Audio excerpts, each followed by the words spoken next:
함께 주님을 찬양하며 나가길 원합니다. 주의 이름을 약할 때 강함 대신에 예배합니다. 세 곡 함께 찬양하겠습니다.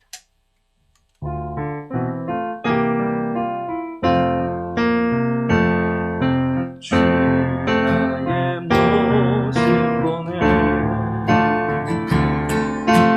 상한 나의 맘 보시네 주 나의 눈물 안에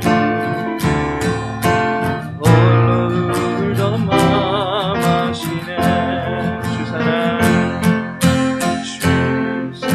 내게 있네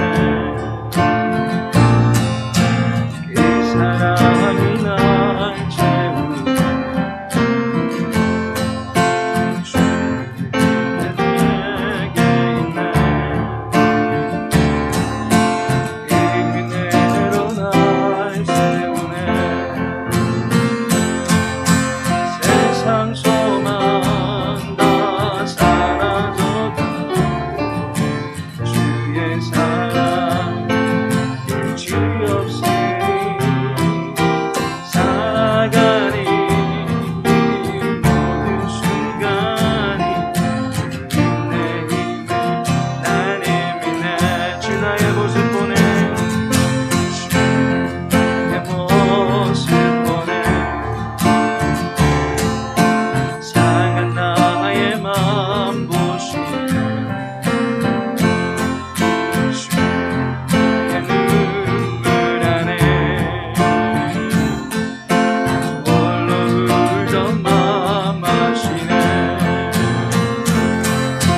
주 사랑 내게 있네 그 사랑이 날 채우네 주 내게 있네 그 은혜로 날 세우네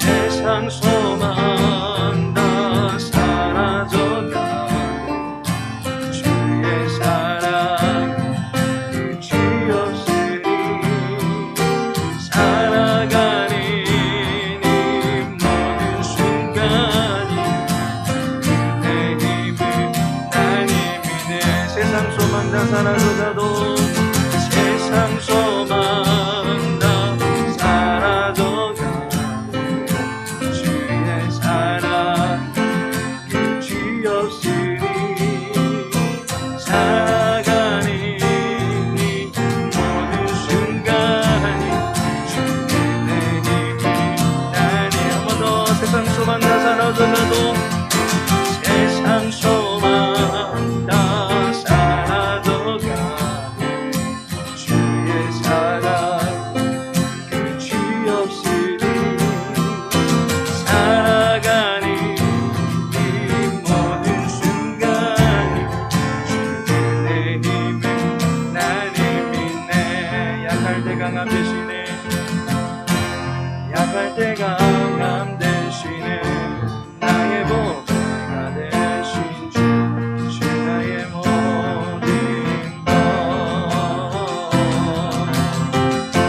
주 안에 있는 보물을 나는 포기할 수 없는 주 나의 모든 것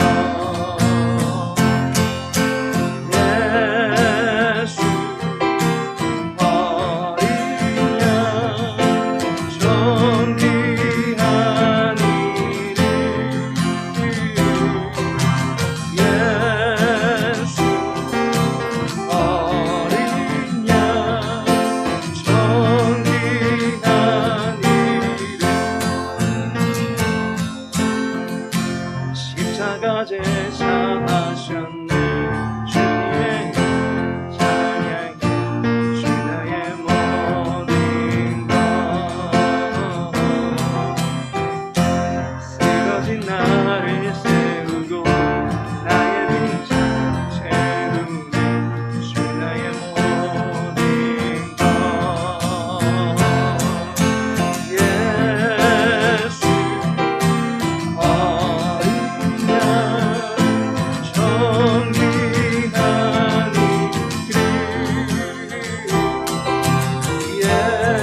다시 한 번 더 고백합시다. 예배합니다.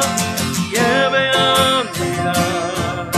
찬양합니다. 주님만 날 다스리소서. 예배합니다. 찬양합니다. 주님 홀로 높임 받으소서.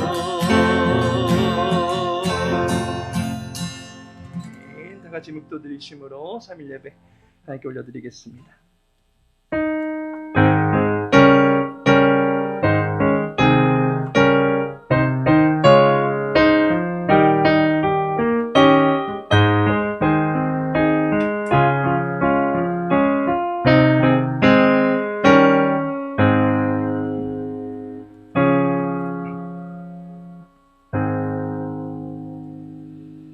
아버지 하나님, 예배드림이 우리의 기쁨이 됩니다.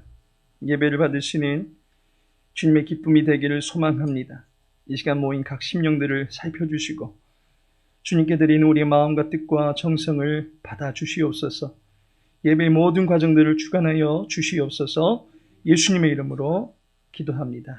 아멘. 찬송 312장입니다.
마음에 소원하신다. 주 찬양하고 기도하며 내 몸부니 선하라. 주 약속하신 모든 은혜 내게서 이루어지리라. 참되고 의지하는 자 주께서 기억하시리. 아멘. 이 시간 함께 나눌 말씀은 마태복음 14장입니다.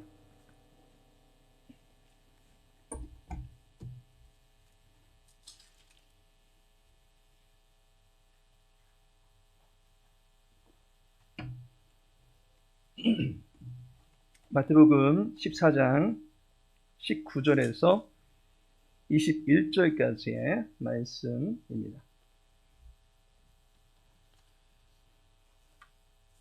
마태복음 14장 19절에서 21절까지 함께 읽도록 하겠습니다. 무리를 명하여 잔디 위에 앉히시고 떡 5개와 물고기 2마리를 가지사 하늘을 우러러 축사하시고 떡을 떼어 제자들에게 주시매 제자들이 무리에게 주니 다 배불리 먹고 남은 조각을 12바구니에 차게 거두었으며 먹은 사람은 여자와 어린이 외에 5,000명이나 되었더라. 아멘. 오늘은 마태복음 14장을 살펴보고자 합니다. 마태복음은 총 몇 장으로 구성되어 있는지 아십니까? 총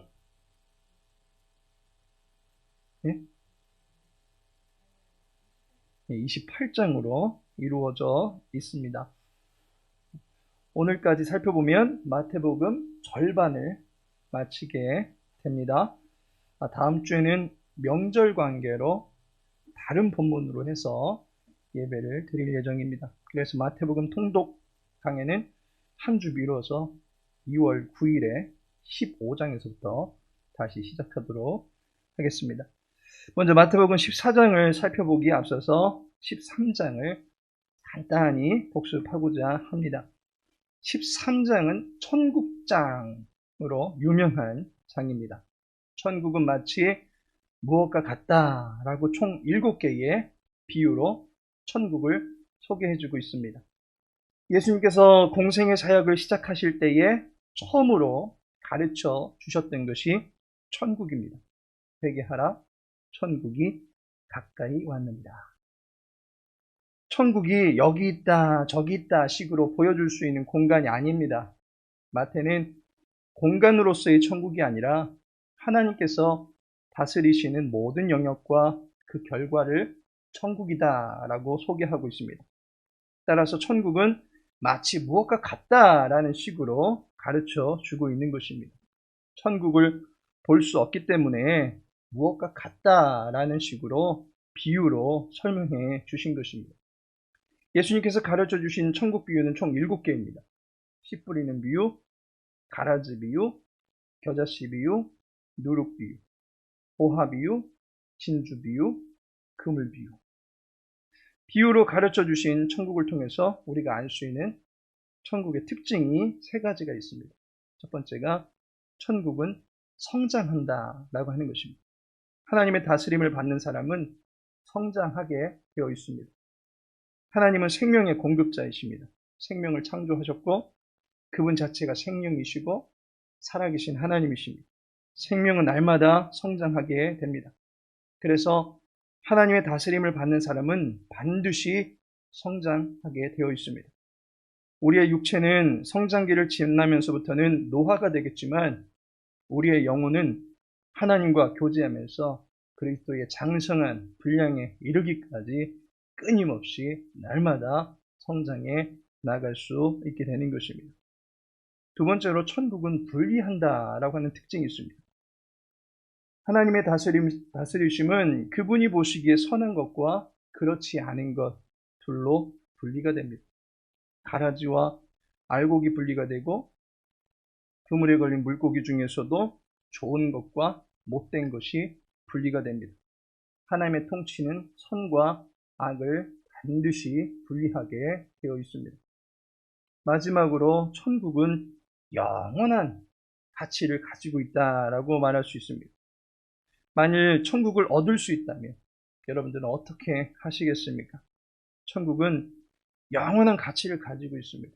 그 천국을 놓치면 우리는 영원한 것을 영원토록 잃게 되는 것입니다. 따라서 영원한 것을 얻기 위해서 수고하는 사람은 이 땅의 유한한 것들을 다 놓친다 할지라도 결코 바보가 될 수 없는 법입니다. 이와 같이 13장은 천국, 곧 하나님의 다스림은 무엇과 같다라고 할 수 있는가라는 사실을 다루어 주고 있습니다. 그래서 하나님께로 나아가서 그분의 다스림을 받는 우리는 어떻게 되는가라는 내용을 지난 시간에 알아보게 되었습니다. 이제 14장을 함께 다루어 보고자 합니다. 13장은 하나님의 다스림을 받으면 어떻게 되는지에 대해서 다루었습니다. 그러면 이제 하나님이 아닌 세상의 다스림을 받으면 어떻게 되는지도 우리가 살펴봐야 되지 않겠습니까? 이에 대한 내용을 14장이 보여주고 있습니다. 14장에서 세상의 다스림과 하나님의 다스림은 어떠한 차이가 있는지 우리들에게 설명해 주고 있습니다. 어떤 차이가 있는지 한번 읽어가시면서 발견해 보시기 바라겠습니다. 14장을 펴시고 1절부터 천천히 함께 읽도록 하겠습니다. 그때에 분봉왕 헤롯이 예수의 소문을 듣고 그 신하들에게 이르되 이는 세례 요한이라 그가 죽은 자 가운데서 살아났으니 그러므로 이런 능력이 그 속에서 역사하는도다 하더라. 전에 헤롯이 그 동생 빌립의 아내 헤로디아의 일로 요한을 잡아 결박하여 옥에 가두었으니 이는 요한이 헤롯에게 말하되 당신이 그 여자를 차지한 것이 옳지 않다 하였습니다. 헤롯이 요한을 죽이려 하되 무리가 그를 선지자로 여김으로 그들을 두려워하더니 마침 헤롯의 생일이 되어 헤로디아의 딸이 연석 가운데서 춤을 추어 헤롯을 기쁘게 하니 헤롯이 맹세로 그에게 무엇이든지 달라는 대로 주겠다고 약속하거늘 그가 제 어머니의 시킴을 듣고 이르되 세례 요한의 머리를 소반에 얹어 여기서 내게 주소서 하니 왕이 근심하나 자기가 맹세한 것과 그 함께 앉은 사람들 때문에 주라 명하고 사람을 보내어 옥에서 요한의 목을 베어 그 머리를 소반에 얹어서 그 소녀에게 주니 그가 자기 어머니에게로 가져가니라. 요한의 제자들이 와서 시체를 가져다가 장사하고 가서 예수께 아뢰니라. 예수께서 들으시고 배를 타고 떠나사 따로 빈들에 가시니 무리가 듣고 여러 고을로부터 걸어서 따라간지라. 예수께서 나오사 큰 무리를 보시고 불쌍히 여기사 그 중에 있는 병자를 고쳐주시니라. 저녁이 되매 제자들이 나와 이르되 이곳은 빈들이요 때도 이미 저물었으니 무리를 보내어 마을에 들어가 먹을 것을 사 먹게 하소서. 예수께서 이르시되 갈 것 없다. 너희가 먹을 것을 주라. 제자들이 이르되 여기 우리에게 있는 것은 떡 5개와 물고기 2마리뿐이니이다. 이르시되 그것을 내게 가져오라 하시고 무리를 명하여 잔디 위에 앉히시고 떡 5개와 물고기 2마리를 가지사 하늘을 우러러 축사하시고 떡을 떼어 제자들에게 주시매 제자들이 무리에게 주니 다 배불리 먹고 남은 조각을 12바구니에 차게 거두었으며 먹은 사람은 여자와 어린이 외에 5,000명이나 되었더라. 예수께서 즉시 제자들을 재촉하사 자기가 무리를 보내는 동안에 배를 타고 앞서 건너편으로 가게 하시고 무리를 보내신 후에 기도하러 따로 산에 올라가시니라. 저물매 거기 혼자 계시더니 배가 이미 육지에서 술이나 떠나서 바람이 거스름으로 물결로 말미암아 고난을 당하더라. 밤 사경에 예수께서 바다 위로 걸어서 제자들에게 오시니 제자들이 그가 바다 위로 걸어오심을 보고 놀라 유령이라 하며 무서워하여 소리 지르거늘 예수께서 즉시 이르시되 안심하라 나니 두려워하지 말라. 베드로가 대답하여 이르되 주여 만일 주님이시거든 나를 명하사 물 위로 오라 하소서 하니 오라 하시니 베드로가 배에서 내려 물 위로 걸어서 예수께로 가되 바람을 보고 무서워 빠져가는지라 소리질러 이르되 주여 나를 구원하소서 하니 예수께서 즉시 손을 내밀어 그를 붙잡으시며 이르시되 믿음이 작은 자여 왜 의심하였느냐 하시고 배에 함께 오르매 바람이 그치는지라. 배에 있는 사람들이 예수께 절하며 이르되 진실로 하나님의 아들이로소이다 하더라. 그들이 건너가 게네사렛 땅에 이르니 그곳 사람들이 예수이신 줄을 알고 그 근방에 두루 통지하여 모든 병든 자를 예수께 데리고 와서 다만 예수의 옷자락에라도 손을 대게 하시기를 간구하니 손을 대는 자는 다 나음을 얻으니라. 아멘. 먼저 마태복음 14장을 한눈에 보기 위해서 구조를 살펴보고자 합니다. 마태복음에는 크게 3개의 기사가 실려 있습니다. 하나는 세례 요한의 죽음, 그리고 두 번째는 오병이어, 그리고 마지막이 물 위를 걷는 사건이 실려 있습니다. 이 3가지의 사건을 하나의 주제로 통일해서 볼 수 있습니까? 본문은 13장 다음에 나오는 사건들입니다. 따라서 13장에서는 하나님의 다스림은 어떠하다라고 7개의 비유로 설교하셨습니다. 그러면 그 설교한 내용이 세상에서는 어떻게 적용이 되고 있는지 알아야 되지 않겠습니까? 따라서 14장은 세상과 하나님의 다스림을 비교해서 보여주고 있다라고 하는 것으로 우리가 구조를 잡아볼 수가 있습니다. 그래서 전반부는 1절부터 12절까지 세상의 다스림을 이야기하고 있고 후반부는 13절부터 36절까지 하나님의 다스림, 이렇게 크게 2개의 구조로 나누어 볼 수가 있습니다. 세상의 다스림과 하나님의 다스림을 대조하여 우리들에게 소개해 주고 있습니다. 그러면 마태복음 14장의 이 구조를 따라서 단락의 내용들을 좀 더 정확하게 살펴보도록 하겠습니다. 먼저 전반부, 세상의 다스림이 어떻게 나타나고 있는지 볼 수가 있습니다. 1절부터 12절까지는 세상의 왕이 어떻게 통치하고 있는가라고 하는 그 내용을 우리들에게 보여주고 있습니다. 세상의 왕으로 선정된 인물이 헤롯입니다.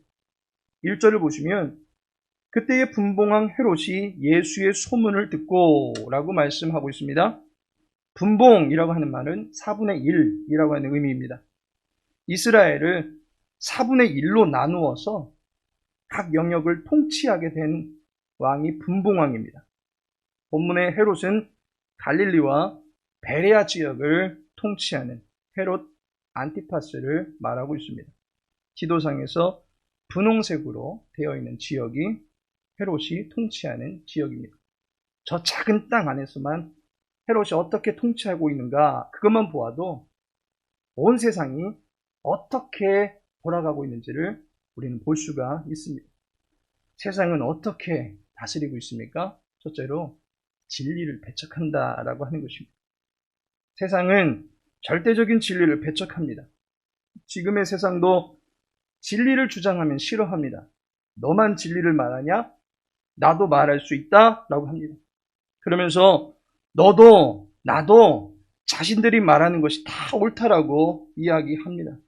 함부로 나의 의견을 평가하지 말고 내 의견을 비판하지 말라라고 주장합니다. 그런데 정작 자신이 옳다라고 여기면 다른 사람의 의견은 또 존중하지 않는 이상한 모습들을 보이게 됩니다. 내가 좋으면 다른 사람이 그것을 싫어하는 것을 전혀 이해하지 못합니다. 다 나와 같은 의견을 가져야만 합니다. 그렇지 않으면 적이 되는 그러한 세상이 되는 것을 보게 됩니다. 3절에 보니까 전에 헤롯이 그 동생 빌립의 아내 헤로디아의 일로 요한을 잡아 결박하여 옥에 가두었으니 라고 말씀하고 있습니다. 세례 요한이 옥에 갇혔습니다. 그 이유는 헤롯이 정당한 이유 없이 그의 본 부인을 버리고 이혼을 하였고, 또한 헤로디아를 자기의 아내로 맞이함으로 말미암아 근친 상간을 범하였다라고 하는 것입니다. 유대인들을 다스리겠다라고 유대인 지역에 나온 이 분봉왕이 유대인들의 율법을 정면으로 범하고 있습니다. 결코 덕스럽지 못한 지도자의 모습입니다. 세례 요한은 이러한 헤롯의 불법을 지적했던 것입니다. 많은 군중들이 세례 요한의 그 메시지에 귀를 기울이게 되었습니다. 결국 헤롯과 그가 취한 헤로디아는 간통죄를 범한 몰상식한 자들임을 만인들이 보면서 비난하게 되었던 것입니다. 헤롯은 이 사태를 가만히 놔둘 수가 없었습니다. 더 큰 무리들이 반란을 일으킬 수도 있었기 때문입니다. 그래서 내란 선동의 주동자로 세례 요한을 지목하고 그를 사전에 잡아 옥에 가두었던 것입니다. 말씀을 전하는 선지자가 말씀에 기록된 것을 전했다라고 하는 이유로 죄가 되어서 옥에 갇히는 사태가 벌어진 것입니다. 마치 오늘의 세상을 보는 것 같지 않습니까? 교회가 동성애를 말하지 못하게 막고 있습니다. 예수가 진리다라고 말하지 못하게 하고 있습니다. 이와 같이 세상의 다스림은 자신들의 가치관이나 입장과 상충되는 것이면 얼마든지 그 진리를 배척할 수 있다라고 하는 입장을 보이고 있습니다. 누구나 동의하고 누구나 인정하는 윤리적인 덕목조차도 자기네들에게 위해가 되면 결코 받아들이지 않는 세상의 모습을 보게 됩니다. 두 번째로 세상은 죽음의 잔치를 배설하고 있다라고 하는 것입니다. 세상은 죽음의 영이 다스리고 있습니다. 때문에 죽음으로 모든 문제들을 해결하려고 합니다. 대화와 타협으로 해결하려고 하기보다는 전쟁을 불사하고 맞지 않으면 살인과 폭행을 일삼습니다. 6절을 보면 마침 헤롯의 생일이 되어 헤로디아의 딸이 연석 가운데서 춤을 추어 헤롯을 기쁘게 하니라고 말씀하고 있습니다. 헤롯이 자신의 생일을 맞이해서 잔치를 배설했습니다. 그 잔치의 흥을 돋우기 위해서 그의 내연녀의 딸이 무대에 나와서 춤을 춥니다. 고대 역사가 요세푸스는 이 딸의 이름을 살로메다라고 밝히고 있습니다. 그런데 그녀의 나이가 고작 10대 중후반 정도 되었을 것이다 라고 예상합니다. 그녀의 춤 실력에 매료가 된 나머지 헤롯은 과도한 약속을 그에게 하고 맙니다. 원하는 것 무엇이든 들어주겠다라고 했던 것입니다. 마가복음 6장에서는 나라의 절반까지라도 주겠다라고 큰 소리 쳤던 것입니다. 이게 허세 아닙니까? 자신이 가진 것은 고작 이스라엘 땅의 4분의 1을 받아서 다스리고 있는 수준입니다. 나라가 대단히 큰 것도 아니면서 그 나라의 절반을 주겠다라고 큰 소리 치고 있습니다. 그런데 이 약속에 대해서 살로메가 자기 어머니의 지도를 받아서 헤롯에게 한 가지 청을 합니다. 10대가량 되는 아이의 입에서 나온 청이 무엇인지 아십니까? 8절에 보니까 세례 요한의 머리를 소반에 얹어 여기서 내게 주소서 하니, 아이가 요청하기에는 끔찍한, 그래서 이 아이의 정신 상태가 심히도 우려되는 그런 요청을 하고 있는 것을 보게 됩니다. 이런 말을 하게 되면 왕이 된 자는 또는 어른으로서 이 아이를 다그쳐야 할 것입니다. 훈계해야만 할 것입니다. 그런데 훈계하지 못하고 다그치지 못합니다. 자기가 말한 것 때문에 자신의 자존심만 챙기고 있습니다. 결국 헤롯은 큰 소리 떵떵 쳐놓았으니까 헤롯 세례 요한의 목을 가져오라고 이야기할 수밖에 없었던 것을 보게 됩니다. 세례 요한에 대한 공정한 재판이나 판결도 없이 사람의 생명을 함부로 대하는 것을 보게 됩니다. 자신은 태어난 날이라고 기뻐하면서도 다른 사람은 죽음의 날로 만들어버리는 그러한 지도자인 것을 보게 됩니다. 다른 사람들은 기분 좋은 날 사면을 시킨다는데 헤롯의 다스림을 받는 이들은 기쁜 날에도 죽음의 그림자가 드리워지는 것을 보게 됩니다. 마지막으로 세상은 사람을 무시합니다. 5절을 보시면 헤롯이 요한을 죽이려 하되 무리가 그를 선지자로 여김으로 그들을 두려워하더니 라고 말씀합니다. 여기서 두려워하더니 라는 말이 존경하다라는 의미를 가지고 있습니다. 그렇다면 헤롯이 무리를 존경했다라는 것입니다.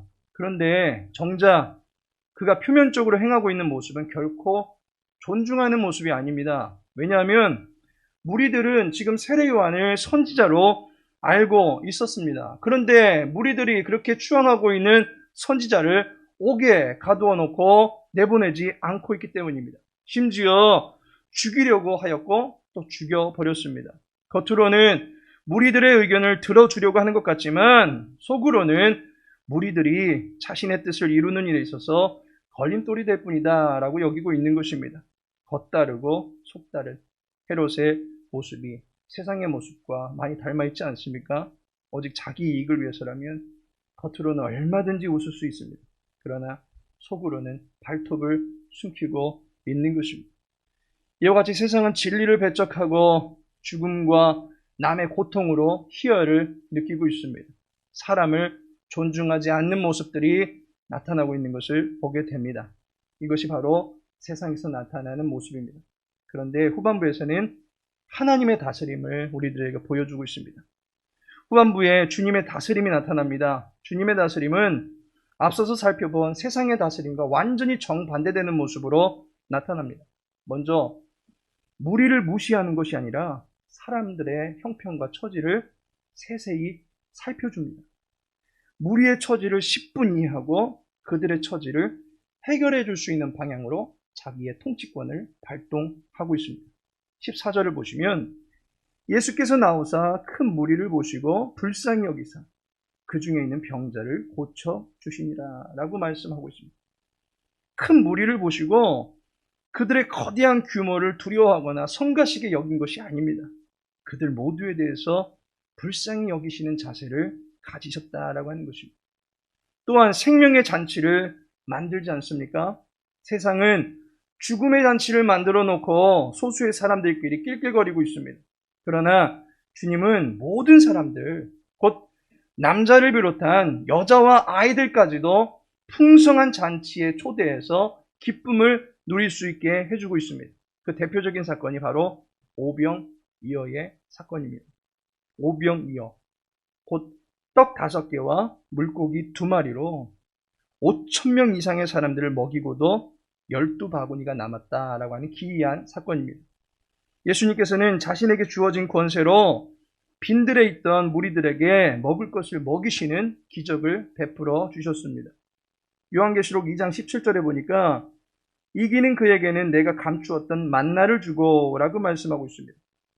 유대인들에게 있어서 메시아라고 하는 분은 그들에게 양식을 주실 수 있는 분이다 라고 이해되고 있습니다. 때문에 출애굽 때에 광야에서 모든 무리들이 굶주리지 않도록 양식을 먹이셨던 여호와 하나님의 역사가 이제 새로운 메시아가 오게 되면 우리 삶 가운데서도 나타나게 되기를 고대하고 있었던 것입니다. 유대인들의 제2의 경전이라 할 수 있는 바룩서에서도 메시아가 오시면 만나를 다시 먹을 수 있다라고 기록이 되어 있습니다. 예수님께서는 오병이어의 사건을 통해서 자신이 메시아이심을 가르쳐 주신 것입니다. 하늘의 잔치를 이 땅에서 경험할 수 있도록 해주신 것입니다. 이와 같이 예수님은 생명의 잔치를 만들어 주셨습니다. 광야와 같은 땅에서 풍성한 곡식을 얻어서 먹을 수 있게 해주셨습니다. 저주를 받아서 가시와 엉겅퀴를 내는 땅의 부정한 모든 기운들을 몰아내시고 이제 모든 사람들을 배불리울 수 있는 잔치를 열어주신 것을 보게 됩니다. 광야에서, 땅에서 모든 능력으로 모든 것을 지배하고 계시는 예수님의 모습을 보게 됩니다. 또한 예수님은 진리를 드러내십니다. 헤롯은 진리를 핍박하고 진리를 전하는 선지자를 옥에 가두어서 입막음을 하려고 했습니다. 그러나 예수님은 진리를 담대하게 드러내고 있습니다.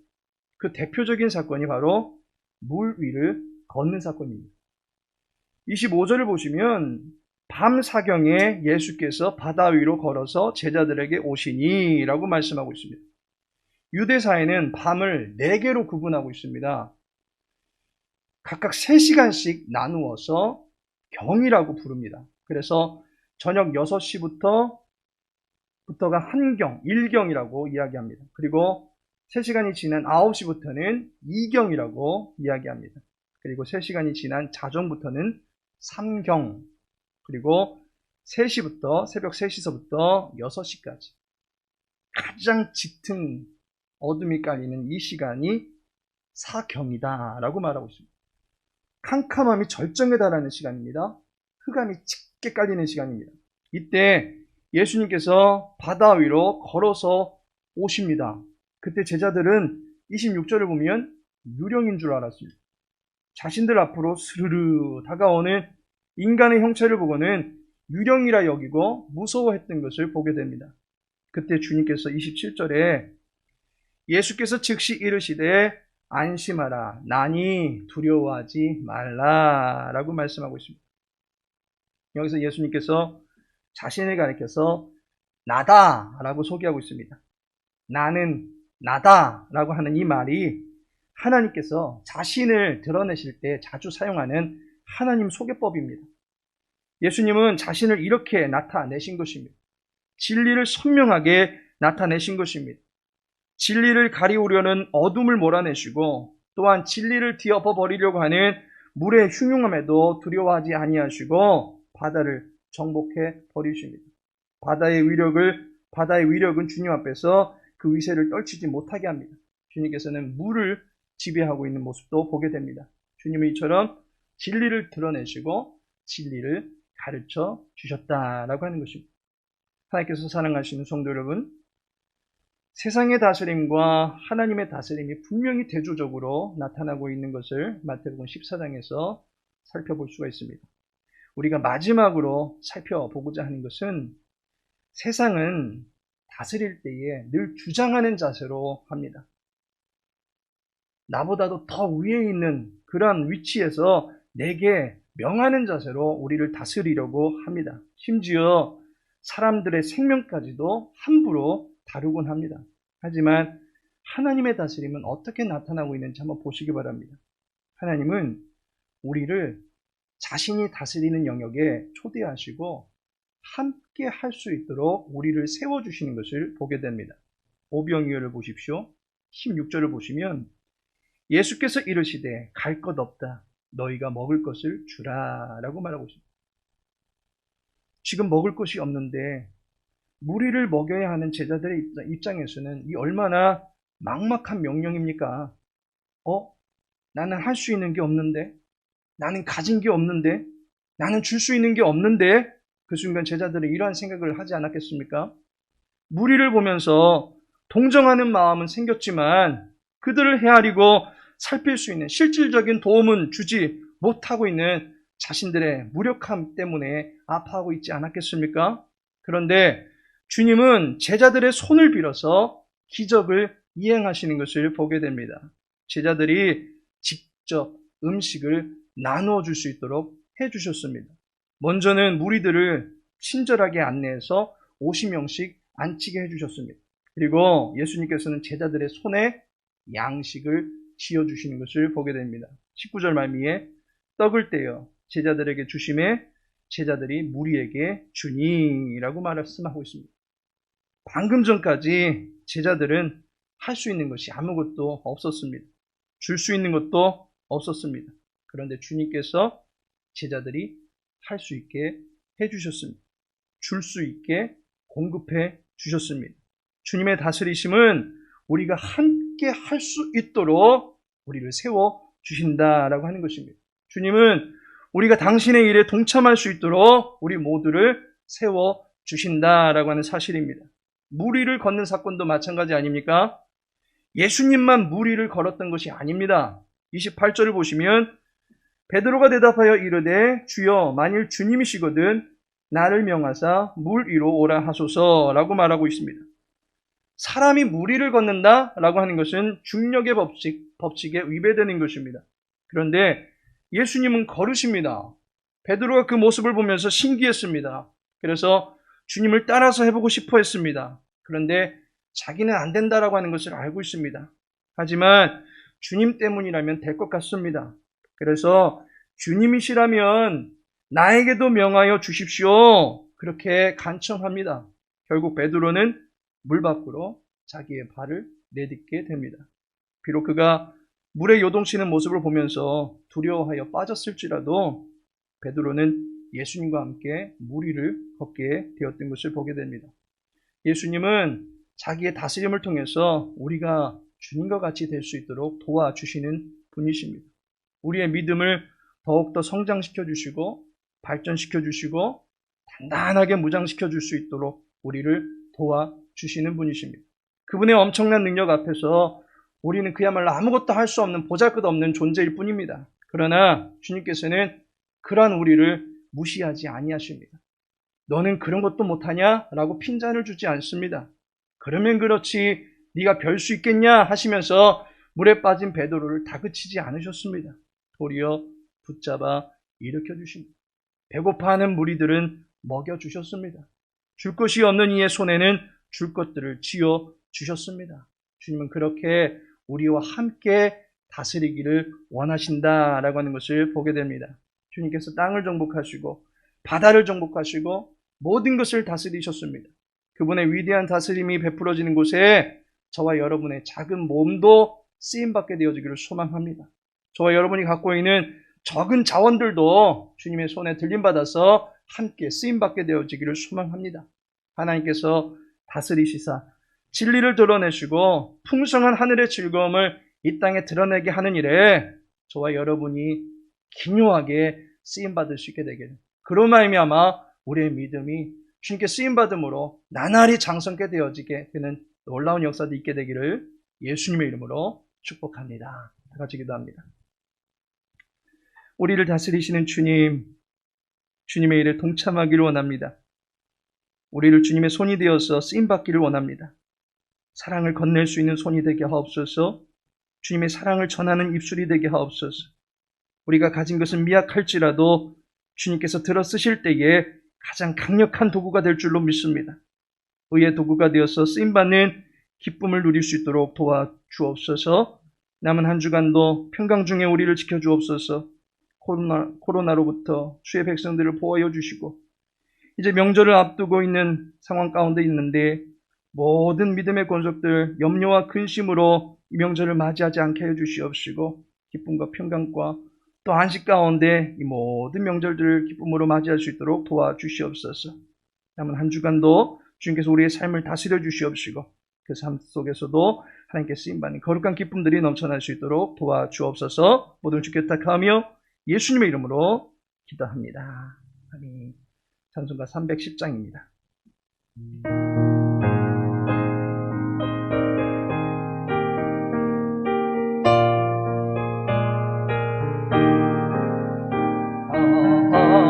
하나님의 은혜로 있을 데 없는 자 왜 구속하여 주는지 난 알 수 없도다. 내가 믿고 또 의지함이 내 모든 형편 하시는 주님 내 보호해 주실 것을 나는 확실히 아네. 왜 내게 구세 믿음과 또 복음 주셔서 내 마음이 항상 편한지 난 알 수 없도다. 내가 믿고 또 의지함에 내 모든 형편 하시는 주님 내 보호해 주실 것을 나는 확실히 아네. 왜 내게 성령 주셔서 내 마음 감동해 주 예수 믿게 하는지 난 알 수 없도다. 내가 믿고 또 의지함에 내 모든 형편 하시는 주님 내 보호해 주실 것을 나는 확실히 아네.